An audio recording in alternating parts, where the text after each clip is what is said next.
10 Worst Netflix Original Movies. These are the worst Netflix original movies, ranked based on their lack of quality and how infamous they have become in the eyes of critics and audiences. Number 10. The Kissing Booth. Elle Evans is a pretty and smart high school student who must reluctantly run a kissing booth at her school's spring carnival. Elle finally secures a kiss from Noah Flynn, the school's handsome but troubled rebel. The only issue is that Noah just so happens to be the brother of her best friend, Lee. Tensions arise as Elle must choose between her friendship and love. The Kissing Booth is a movie that can appear appealing to a certain audience, but the issue lies in the execution. There's simply nothing charming, entertaining, or even romantic about it. This is a movie created not from passion but engineered to appeal to the widest audience possible. The Kissing Booth is a vapid timwaster, and a prime example of low-effort Netflix slop generated to make a quick buck. Number 9. Rebel Moon Part 1, A Child of Fire. The existence of a peaceful settlement on a distant moon is threatened by a tyrannical army. The mysterious stranger Cora becomes the colony's only hope of avoiding decimation, tasked with uniting a rebel force of figures from different worlds. Bravery proves to be the most valuable asset against a force hell-bent on smothering peace. Rebel Moon Part 1, A Child of Fire is at best a colossal creative misfire and, at worst, a tedious, mind-numbing slog. Director Zack Snyder is a capable genre filmmaker, but none of what worked in his previous movies makes an appearance in this misguided and absurdly self-important sci-fi venture. Ironically so, Rebel Moon Part 1, A Child of Fire never takes off. There's not a single element here that hasn't been done better elsewhere. Number 8. Death Note.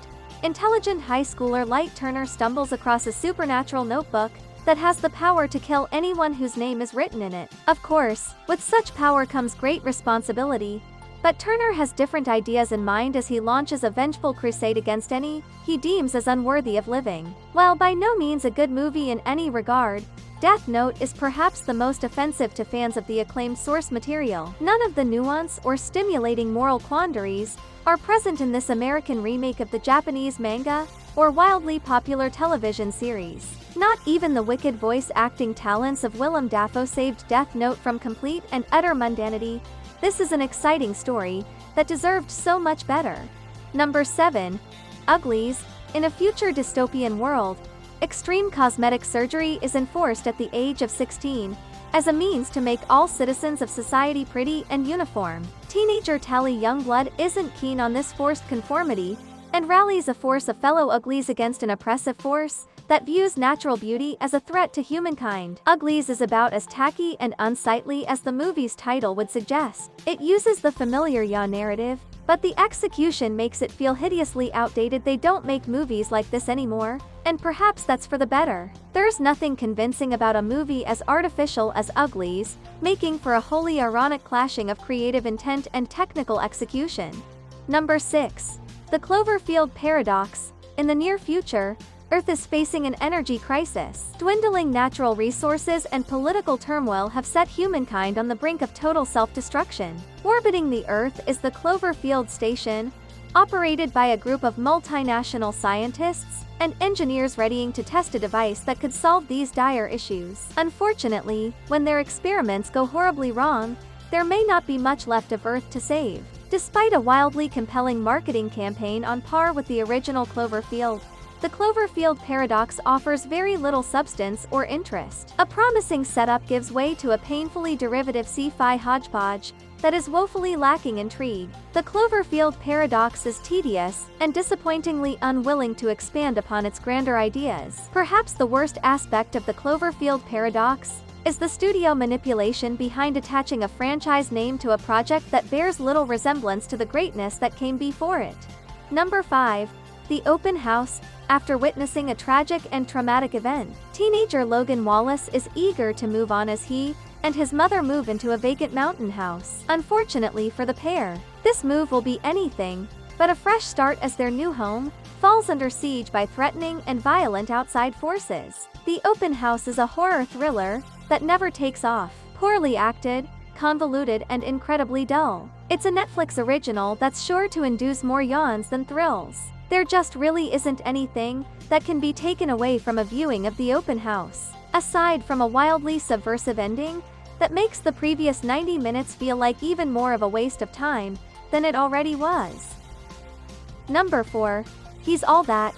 TikTok influencer Paget Sawyer has found success in broadcasting her daily life to a flock of supportive fans. Unfortunately, Sawyer's call to fame is snuffed out after some dishonest practices are made apparent to her followers, and sponsorships are revoked. As a means of redemption, Sawyer makes it her mission to turn antisocial photography student Cameron Quare into prom king. For all of Netflix's attempts at pandering to the tastes of social media-addicted preteens, He's All That just might be the most insulting and vacuous. This movie is no more than an advertisement for its influencer star's more profitable endeavors.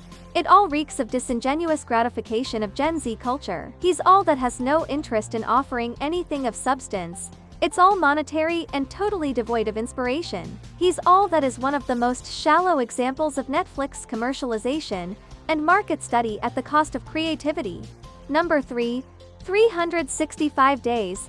Massimo Torricelli is the handsome young boss of a Sicilian crime family. Laura Beale is a sales director operating out of Warsaw. Laura is successful when it comes to her career, but she yearns for romantic passion. A trip to Sicily leads to Massimo and Laura meeting in the most unlikely of circumstances. Massimo kidnaps Laura and gives her 365 days to fall in love with him. As compelling as a challenging and unorthodox romance movie can be, 365 Days should only ever be described as abhorrent and objectionable. The characters are shallow, the drama is virtually non-existent, and it falls so short of romantic that it seems almost intentional. As for the moral politics of the movie, which caused quite a stir upon release, it's frankly shocking that Netflix would platform a piece of work this ideologically radical. 365 Days should be avoided at all costs.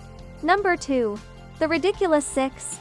Tommy Whiteknife Dunson Stockburn is an outlaw who was raised by a Native American tribe. When the life of his father is threatened and a $50,000 ransom is demanded, Tommy sets off on a journey to reunite with his 5 brothers and race to save their father from a ruthless pack of bandits. Hollywood legend Adam Sandler has been known to test the patience and intelligence of audiences with his movies, especially so in many of his most recent efforts. Even acknowledging this fact, The Ridiculous Six is a total farce that only succeeds at insulting whoever gazes their eyes upon it. It's almost impressive how unfunny The Ridiculous Six manages to be: juvenile, dense, and utterly mindless. This is a comedy that bludgeons its audience with stupidity and offers nothing in return but a splitting headache.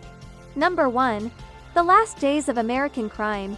In 2024, the American government has developed a piece of technology that will all but guarantee the end of crime among its population. A synaptic blocker will produce a signal that will make it impossible for humans within its range to break the law. Bank robber Graham Brick is determined to take back money that was stolen from him, all while uncovering a government conspiracy surrounding the synaptic blockers. The Last Days of American Crime is as nonsensical as the synopsis would lead one to believe. Clocking in at nearly 2.5 hours, and boasting an impressively low rating of 0% on Rotten Tomatoes, The Last Days of American Crime is both a movie of insultingly poor quality and a test of endurance. It makes not a lick of sense, and none of it is even remotely exciting or thrilling. The Last Days of American Crime is a Netflix original that calls into question who exactly is making these creative decisions, and what their intentions are with the brand. Corporate sabotage is a distinct possibility.